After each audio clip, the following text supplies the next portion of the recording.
Assalamualaikum everyone, this is Maimuna Gul. Welcome back to our YouTube channel and this is the day 9 of our Python series. आज के lecture में हमारे जो remaining operators हैं हम उनको कवर करेंगे। लास्ट लेक्चर में भी हमने कुछ ऑपरेटर्स को ही कवर किया था। आज हम देखेंगे बिटवाइज ऑपरेटर्स क्या होते हैं, मेंबरशिप ऑपरेटर्स क्या होते हैं, आइडेंटिटी ऑपरेटर्स एंड इन सब ऑपरेटर्स की प्रेसिडेंस एंड एसोसिएटिविटी। ठीक है, सबसे पहले हम आज का हमारा फर्स्ट ऑपरेटर देख लेते हैं जो कि है बिटवाइज ऑपरेटर। बिटवाइज ऑपरेटर के नेम से भी हमें समझ आ रही है कि ये जो ऑपरेटर है ये बिट्स पे ऑपरेट करता है, मतलब बिट्स पे काम करता है। अब बिट्स क्या होती हैं? हमारा जो कंप्यूटर होता है, जैसे हमने ये लिखा है a = 5, तो ये जो 5 है ये कंप्यूटर को डायरेक्टली समझ नहीं आता, इसकी जो है वो बाइनरी फॉर्म में कन्वर्जन होती है। ठीक है, हमारे कंप्यूटर के अंदर तो 5 जो है वो बिट्स की फॉर्म में अगर हम दिखें तो वो 0101 की फॉर्म में होता है। ठीक है, इसी तरह से जो 3 है वो बिट्स की फॉर्म में है 0011। तो इस तरह से हम इनको कहते हैं बिट्स। ठीक है, 0 और 1 को हम बिट्स कहते हैं। तो जो हमारा बिटवाइज ऑपरेटर है ये हमारे पास बिट्स पे काम करते हैं। ठीक है, तो हम इसमें हमारे पास जो है वो डिफरेंट ऑपरेटर्स हैं। इसको हम कहते हैं एंड, इसको हम कहते हैं और, इस ऑपरेटर को हम कहते हैं एक्सऑर। ठीक है, एक्सऑर। ठीक है, एक्सऑर ये मैंने लिखा हुआ भी है। इसके अलावा जो ये टिल्ड सिंबल है इसको हम नॉट कहते हैं। जो हमारे पास ये 2 लेस देन के सिंबल्स हैं इसको हम लेफ़्ट शिफ्ट कहते हैं, और जो ये हमारे ग्रेटर देन के 2 सिंबल्स हैं इसको हम राइट शिफ्ट कहते हैं। अभी आपने जो है वो इनकी कॉम्प्लेक्सिटीज़ में जाने की आपको ज़रूरत नहीं है इस वक्त। अभी आप जस्ट ये देखें कि ये किस तरह से काम करते हैं। ये सब चीज़ें जो है वो इंटरनली हो जाती हैं। आपने जस्ट ये लिखना है, आपके पास 2 वैल्यूज़ हैं, a = 5 एंड b = 3। आपने क्या लिखना है, a एंड b। ठीक है, अगर आपने एंड ऑपरेटर परफॉर्म करना है बिट्स के ऊपर, अगर आपने और करना है आपने लिखना है a और b। इस तरह से अगर आपने एक्सऑर करना है तो आपने a एक्सऑर b लिखना है। अगर आपने जो है वो नॉट ऑपरेटर परफॉर्म करना है तो टिल्ड a लिखना है। ठीक है, इसी तरह से left shift and right shift. ठीक है, तो आप जब इस तरह से इसको लिखेंगे a एंड b तो वो बिट्स पे ऑपरेशन परफॉर्म होगा, बट आपको जो आंसर मिलेगा वो आपकी रीडेबल फॉर्म में ही मिलेगा। आपको इसका आंसर मिलेगा 1। ठीक है, जब आप इस पर और ऑपरेटर परफॉर्म करेंगे तो आपको मिलेगा 7। इसी तरह से जब आप इस पर एक्सऑर परफॉर्म करेंगे आपको मिलेगा आंसर 6। ठीक है, अच्छा अब मैं आपको थोड़ा सा एक्सप्लेन कर देती हूँ ये ऑपरेटर्स किस तरह से काम करते हैं। जो एंड ऑपरेटर है, जैसे हमने लास्ट हमारा लॉजिकल ऑपरेटर देखा था एंड, वो क्या करता था, जब दोनों कंडीशंस हमारे पास ट्रू होती थी तो वो हमारे पास ट्रू आंसर देता था। ठीक है, अब जो यहाँ पे एंड है ना वो तब हमारे पास 1 हमें आंसर देगा जब हमारे पास दोनों वैल्यूज़ 1 होंगी। ठीक है, लेट्स सपोज हम इन दोनों बाइनरीज पे, ये जो दोनों बाइनरीज हमारे पास लिखी हुई है 5 की और 3 की, हम इस पे एंड ऑपरेटर परफॉर्म करते हैं तो हम देखेंगे फर्स्ट वैल्यू क्या है 0 और नीचे वाले जो बाइनरी है उसकी भी 0 है। ठीक है, तो इसका आंसर 0 आएगा। 1 और 0 है नेक्स्ट वैल्यू तो इसका आंसर भी 0 आएगा। नेक्स्ट है 0 एंड 1 तो इसका आंसर भी 0 आएगा। नेक्स्ट जो हमारे पास लास्ट है वो है 1 1, तो मतलब जहाँ पे 1 1 होंगे और हम उस पर एंड ऑपरेटर परफॉर्म करेंगे तो हमारे पास आंसर 1 आएगा। तो सिर्फ इस केस में हमारे पास आंसर 1 आएगा। तो ये हमारे पास बाइनरी इस तरह से बनेगी 0 0 0 1। 1 तब आता है जब हमारे पास दोनों 1 होते हैं। और इस तरह से जब हम और ऑपरेटर की बात करें तो और ऑपरेटर में जो है वो अगर एक भी 1 होगा तो हमारे पास 1 आएगा, जिस तरह से हमने और लॉजिकल ऑपरेटर को देखा था। अगर एक भी ट्रू होता है तो ट्रू आता है। तो इस तरह से जो है वो हमारे पास अगर हम इन दोनों पे ही और ऑपरेटर भी अप्लाई करें तो हमारे पास क्या आएगा, फर्स्ट 0 0 है तो 0 आ जाएगा, 1 0 है तो 1 आएगा, 0 1 है तो 1 आएगा, 1 1 है तो 1 आएगा, मतलब एक भी 1 है तो 1 आ जाएगा। तो ये हमारे पास इसकी बाइनरी इस तरह से बनेगी। अच्छा, इसी तरह से जो हमारा एक्सऑर ऑपरेटर है वो भी परफॉर्म करता है इंटरनली और हमें आउटपुट इसका मिल जाता है जो कि अभी है 6। नॉट ऑपरेटर जो है वो जो हमारे पास होता है वो 2's कॉम्प्लीमेंट होता है। अभी आपको इन कॉन्सेप्ट्स को समझने की ज़रूरत नहीं है, जस्ट आपको पता होना चाहिए कि हमारे पास जो ऑपरेटर्स हैं उनमें बिटवाइज ऑपरेटर्स भी कुछ होते हैं और वो उनके नेम्स ये होते हैं और वो बिट्स पे परफॉर्म करते हैं। अभी के लिए आपको सिर्फ इतना पता होना चाहिए। उसके अलावा जो ये लेफ़्ट शिफ्ट है ये भी हमारे पास एक ऑपरेशन होता है। जैसे ये बाइनरी है, इस पर जब हम लेफ़्ट शिफ्ट करेंगे तो हमारे पास 10 आ जाएगी बाइनरी वैल्यू। इस तरह से बी पे, और ये अगर हम इसको रन करें तो हमारे पास जो है वो ये वाली वैल्यूज़ जो है वो आउटपुट आ जाएंगी। ठीक है, अभी के लिए आपको इसके इंटरनल वर्किंग को समझने की ज़रूरत नहीं है, बस आपको इनके नेम्स पता होने चाहिए और आपको ये पता होना चाहिए ये बिट्स पे काम करता है। नेक्स्ट हमारे पास है मेंबरशिप ऑपरेटर्स। मेंबरशिप ऑपरेटर्स जो हैं वो हमारे पास दो तरह के हैं, एक है इन और एक है नॉट इन। ठीक है, इन जो है वो हमें चेक करके बताता है। बेसिकली मेंबरशिप ऑपरेटर्स ये करते हैं कि लेट सपोज हमारे पास एक फ्रूट की लिस्ट है। ठीक है, फ्रूट्स के नेम से एक लिस्ट हमने बनाई हुई है जिसमें डिफरेंट फ्रूट्स के नेम्स हैं। अब हमने उसमें चेक करना है कि हमारे पास जो है वो इस लिस्ट में ये वाला फ्रूट अवेलेबल है या नहीं है। तो उस केस में हम यूज़ करेंगे इन ऑपरेटर। ठीक है, इन ऑपरेटर हमें जो है वो ट्रू आंसर देगा if the element exist in container. अगर वो एलिमेंट एग्जिस्ट करता होगा तो हमें ट्रू आंसर दे देगा इन ऑपरेटर।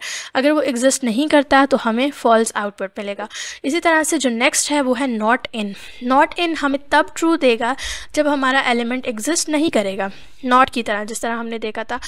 तो ये हमारे पास होते हैं दो मेंबरशिप ऑपरेटर्स।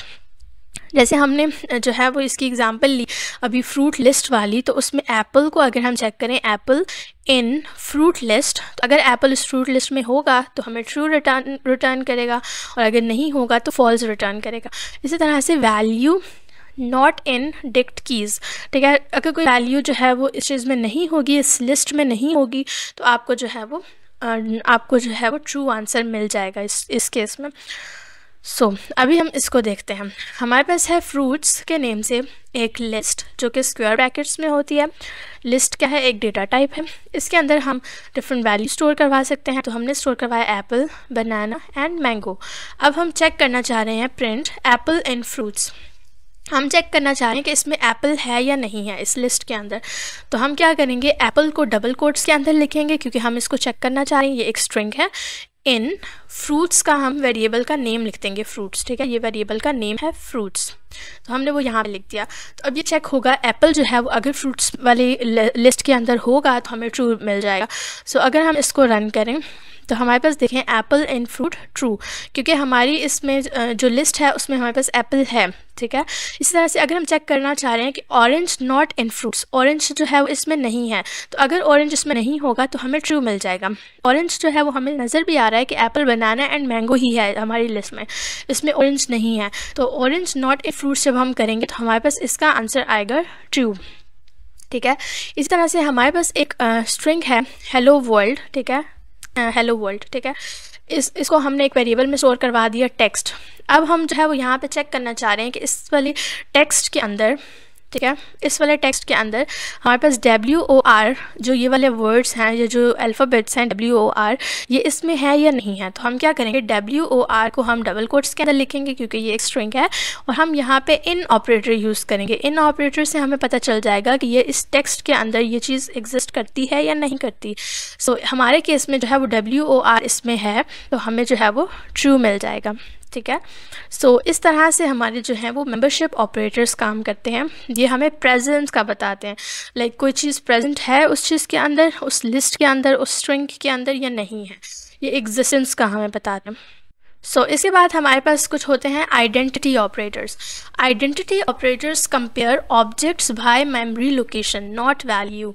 ठीक है, ये जो है ये कंपैरिजन करते हैं मेमोरी लोकेशन की बेस पे कि ये जो वेरिएबल है इसकी मेमोरी लोकेशन और जो एक दूसरा वेरिएबल है उसकी मेमोरी लोकेशन, क्या ये दोनों लोकेशन सेम है। अगर सेम होंगी तो हमें ट्रू मिलेगा, अगर सेम नहीं होंगी तो फॉल्स मिलेगा। लाइक यहाँ पे जो है वो मेमोरी लोकेशंस कंपेयर होती हैं, वैल्यूज़ कंपेयर नहीं होती हैं। ठीक है, इसको हम देखते हैं किस तरह से ये काम करती हैं। इसमें हमारे पास दो ऑपरेटर्स होते हैं, इज़ एंड इज़ नॉट।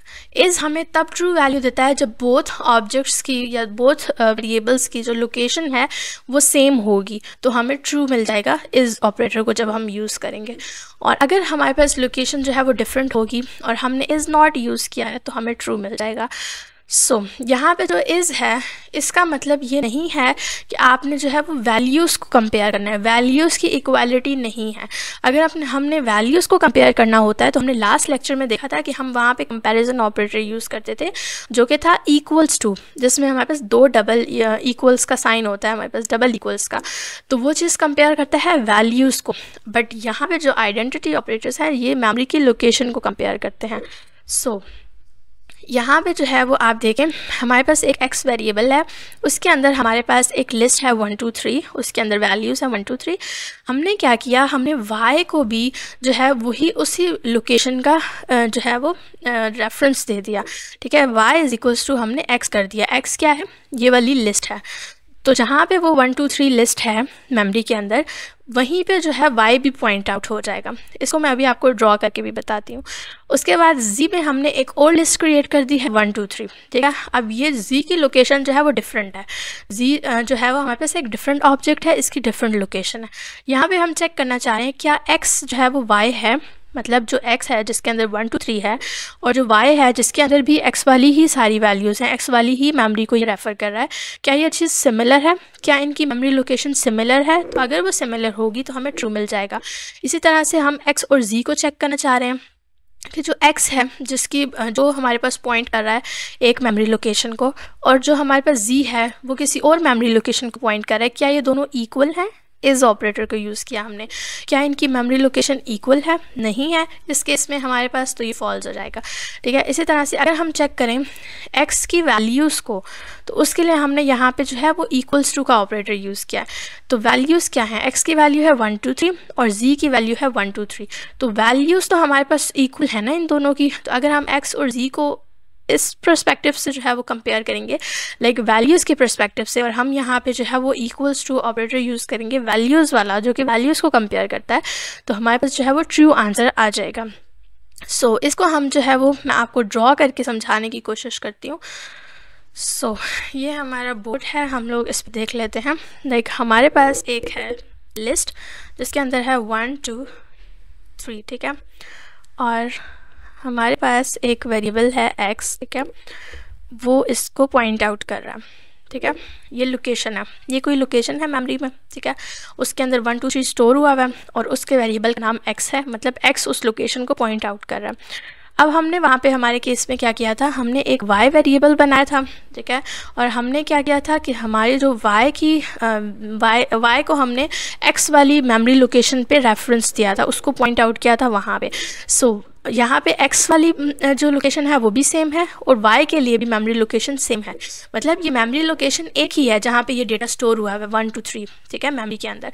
लेकिन इसको जो है वो दो वेरिएबल्स पॉइंट आउट कर रहे हैं, x और y। तो इनकी जो है अगर हम इसका चेक करेंगे कि इन दोनों की मेमोरी लोकेशन सेम है या ये जो हम लोग चेक कर रहे थे इस ऑपरेटर के थ्रू, तो यहाँ पे हमें आंसर जो है वो ट्रू मिलेगा। जबकि हमारे पास एक और वेरिएबल था z, और उसके अंदर हमने जो है वो एक और लिस्ट बनाई थी जो कि जिसकी वैल्यूज़ तो सेम थी 1 2 3, बट उसकी जो मेमोरी लोकेशन है वो डिफरेंट है। देखिए ये 1 2 3 एक और लोकेशन पे पड़ा हुआ है और ये वाला 1 2 3 एक और लोकेशन पे है। तो अगर हम x को कंपेयर करेंगे इस ऑपरेटर के थ्रू x की मेमोरी लोकेशन को z के साथ, तो ये हमारे पास फॉल्स आएगा क्योंकि ये दोनों मेमोरी लोकेशंस डिफरेंट हैं। और अगर हम x और y की मेमोरी लोकेशंस को कंपेयर करेंगे तो वो हमारे पास ट्रू हमें देगा, क्योंकि हमारे पास x और y दोनों वैल्यूज़ जो हैं वो एक ही मेमोरी लोकेशन को पॉइंट आउट कर रही हैं। सो होपफुली आपको यहाँ पे इस चीज़ की समझ आ गई होगी। हम इस ऑपरेटर के थ्रू मेमोरी लोकेशंस को चेक करते हैं कि वो सेम है या डिफरेंट है, हम वैल्यूज़ को चेक नहीं करते हैं। वैल्यूज़ तो हमारे पास यहाँ पे भी 1 2 3 है और यहाँ पे भी 1 2 3 है, यहाँ पे वैल्यूज़ का कंपैरिजन नहीं हो रहा, यहाँ पे मेमोरी की लोकेशन का कंपैरिजन हो रहा है। सो इसके लिए हम लोग जो है वो यूज़ करते हैं इस ऑपरेटर। सो यहाँ पे अभी हमने देखा आइडेंटिटी ऑपरेटर्स क्या होते हैं, इज़ और इज़ नॉट होते हैं, ठीक है। इसके बाद हम देखेंगे ऑपरेटर्स की प्रेसिडेंस एंड एसोसिएटिविटी। सो सबसे पहले जो हाई प्रेसिडेंस है वो पैरेंथेसिस की होती है, हमने लास्ट भी देखा था। उसके बाद एक्सपोनेंट्स की होती है। एक्सपोनेंट्स क्या, ये दो जो हमारे पास स्टेरिक्स होते हैं, पावर, उसको हम एक्सपोनेंट कहते हैं, ऑर्डर कहते हैं, तो उसकी प्रेसिडेंस हाई होती है पैरेंथेसिस के बाद। और उसके बाद जो है वो इन सब जो हमारे पास ये सब ऑपरेटर्स हैं, मल्टीप्लाई, डिवाइड, मॉड्यूलस या ये जो फ्लोर डिवीजन है, इसकी जो प्रेसिडेंस है वो लेफ़्ट से राइट की तरफ होती है। मतलब अगर ये चीज़ें एक ही हमारे पास इक्वेशन है, उसके अंदर हमारे पास ये सब साइंस यूज़ हुए हैं, plus, plus multiply, divide, floor division and modulus, सब सिंबल्स उसके अंदर यूज़ हुए हैं। तो हम लोग इसको लेफ़्ट से राइट की तरफ सॉल्व करेंगे। लेफ़्ट वाली चीज़ हम पहले सॉल्व करेंगे, फिर उसके बाद हम राइट की तरफ मूव करते जाएंगे। सो इसकी प्रेसिडेंस क्या है, लेफ़्ट टू राइट है। इसी तरह से अगर हमारे पास एक ही इक्वेशन के अंदर प्लस और माइनस का सिंबल यूज़ हुआ है तो हम पहले लेफ़्ट वाला यूज़ करेंगे, लेफ़्ट वाला सॉल्व करेंगे, चाहे वो प्लस हो चाहे वो माइनस हो। उसके बाद हम राइट साइड पर जाएंगे। तो इसकी प्रेसिडेंस जो है वो लेफ़्ट से राइट होती है। तो उसके बाद हमारे पास कंपैरिजन ऑपरेटर्स होते हैं, वो भी लेफ़्ट टू राइट होते हैं। उसके बाद हाई प्रायोरिटी जो है वो नॉट की है, फिर एंड की है, फिर और की है। तो इस तरह से इनकी जो है वो प्रेसिडेंस होती है। सो अगर हम इसको यहाँ पे सॉल्व करने की कोशिश करें, हमारे पास ये इक्वेशन है 2 + 3 × 4। अब यहाँ पे हम लोग सबसे पहले किसको सॉल्व करेंगे, यहाँ पे जो है वो कोई ब्रैकेट्स नहीं है, कोई चीज़ नहीं है। तो हम लोग जो है वो BODMAS रूल के अकॉर्डिंग हम लोग पहले सॉल्व करेंगे मल्टीप्लिकेशन को। तो 4 × 3 क्या हो जाएगा, 12 हो जाएगा। और फिर हम उसमें ऐड कर देंगे 2 को, जो कि हो जाएगा 14। ठीक है। और अगर हमारी इसी चीज़ के अंदर एक हम लोग पैरेंथेसिस यूज़ कर लें, तो अब हमारे पास पहले क्या सॉल्व होगा, पहले हमारे पास ये ब्रैकेट वाली वैल्यू सॉल्व होगी, 3 + 2 5, एंड देन 5 मल्टीप्लाई होगा 4 के साथ, जो कि हो जाएगा 20। ठीक है। उसके बाद हमने बात की थी जो हमारे पावर ऑपरेटर है उसकी प्रेसिडेंस राइट टू लेफ़्ट होती है। ठीक है।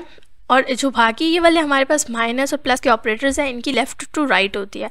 सो यहाँ पे राइट टू लेफ़्ट का मतलब ये है, इस वाली इक्वेशन में राइट टू लेफ़्ट का मतलब ये है कि सबसे पहले राइट साइड पे क्या है, 3 की पावर 2। तो सबसे पहले हम इसको सॉल्व करेंगे, उसके बाद जो वैल्यू आएगी वो 2 की पावर में चली जाएगी। 2 की पावर वो वाली वैल्यू होगी। 3 की पावर 2 क्या होती है, 3 से 9 होती है। तो 2 की पावर 9 फिर हम सॉल्व करेंगे बाद में। तो ये पहले जो है वो राइट साइड सॉल्व होगी, उसके बाद लेफ़्ट साइड सॉल्व होगी। इसी तरह से जो हमारे पास यहाँ पे है 10 - 4 - 1, तो यहाँ पे इसकी प्लस और माइनस की प्रेसिडेंस लेफ़्ट टू राइट है। ये ऊपर रूल्स में मैंशनड है, आप इसको जो है वो रीड कर सकते हैं।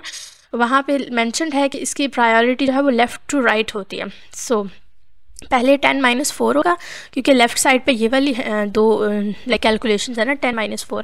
तो पहले ये सॉल्व होंगी, उसके बाद उसमें से हम 1 को माइनस करेंगे।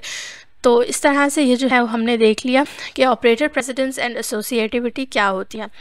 अब हम जो है वो हमारे प्रैक्टिस क्वेश्चंस की तरफ मूव कर लेते हैं। यहाँ पे जो है वो बिट वाइज ऑपरेटर से रिलेटेड भी आपके लिए 3-4 क्वेश्चंस हैं, फिर मेंबरशिप ऑपरेटर से रिलेटेड क्वेश्चंस हैं, और आइडेंटिटी ऑपरेटर एंड फिर ऑपरेटर प्रेसिडेंस। तो इन सब क्वेश्चंस को जो है वो आपने सॉल्व करने की कोशिश करनी है। सो यहाँ पे हमारा आज का लेक्चर जो है वो कंप्लीट हो गया है। अब आपके लिए कुछ प्रैक्टिस के लिए क्वेश्चंस हैं, असाइनमेंट टास्क हैं, आपने इनको कंप्लीट करना है और हमारे साथ जो है वो फेसबुक ग्रुप में शेयर करना है।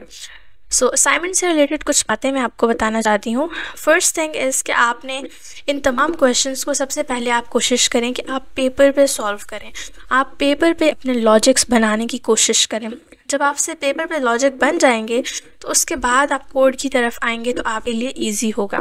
सेकंड थिंग इज़ कि आपने इन असाइनमेंट्स में ChatGPT या किसी भी AI टूल को यूज़ नहीं करना, क्योंकि अभी आप लोग अपनी प्रोग्रामिंग स्किल्स को डेवलप कर रहे हैं, अभी आप प्रोग्रामिंग सीख रहे हैं, अभी आप अपनी लॉजिक बिल्डिंग पे काम कर रहे हैं।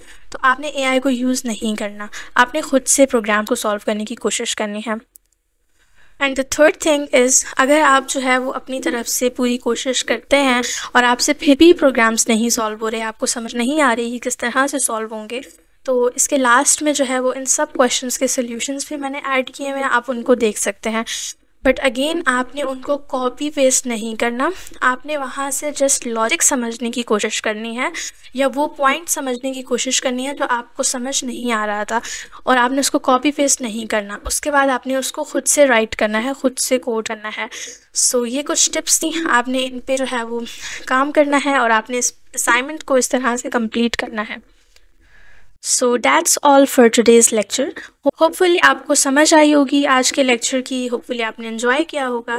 So if you enjoyed this lecture, don't forget to like, share and subscribe to our channel. इसके अलावा आपको आज के लेक्चर में क्या समझ आई और क्या समझ नहीं आई, आपका जो भी फीडबैक है आप कमेंट बॉक्स में दे सकते हैं, उससे हम हमारे नेक्स्ट लेक्चर्स को इम्प्रूव कर सकते हैं। So मिलते हैं हमारे नेक्स्ट लेक्चर में इंशाल्लाह। Till then take care and अल्लाह हाफिज़।